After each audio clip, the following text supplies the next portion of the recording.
কানা রাসূলুল্লাহ সাল্লাল্লাহু আলাইহি ওয়াসাল্লাম ইদান সরাফা ইস্তাগফারা সালাস। কানা রাসূলুল্লাহ সাল্লাল্লাহু আলাইহি ওয়াসাল্লাম ইদান সরাফা মিন সালাতিহি ইস্তাগফারা সালাস।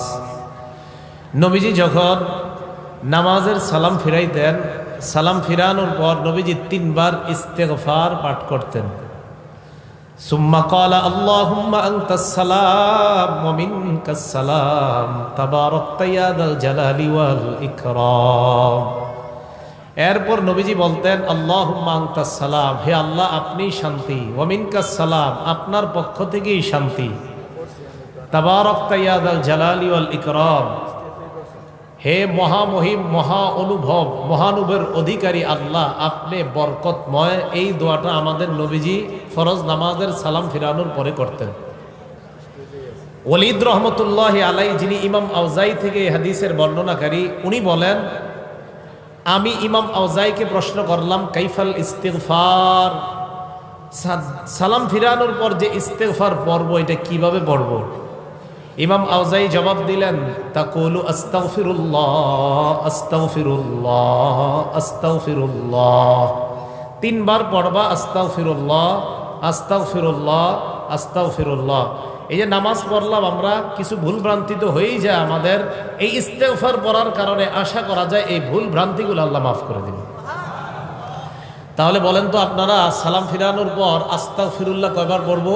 3 বার। এরপরে আল্লাহুম্মা আনতাস সালাম ওয়া মিনকাস সালাম তাবারাকতা ইয়া যাল জালালি ওয়াল ইকরাম, এতটুকুই, বাড়াবেন না আপনারা। বুখারী শরীফের 844 নম্বর হাদিসের বর্ণনা। এই হাদিসের মধ্যে আসছে নবীজি সালাম ফিরানোর পর নবীজি পড়তেন লা ইলাহা ইল্লাল্লাহু ওয়াহদাহু লা শারীকা লাহ লাহুল মুলকু ওয়া লাহুল হামদু ওয়া হুয়া আলা কুল্লি শাইইন কাদির। নবীজি পড়তেন আল্লাহ ছাড়া কোনো ইলাহ নাই, একত্ববাদের স্বীকার করতেন, স্বীকৃতি দিতেন।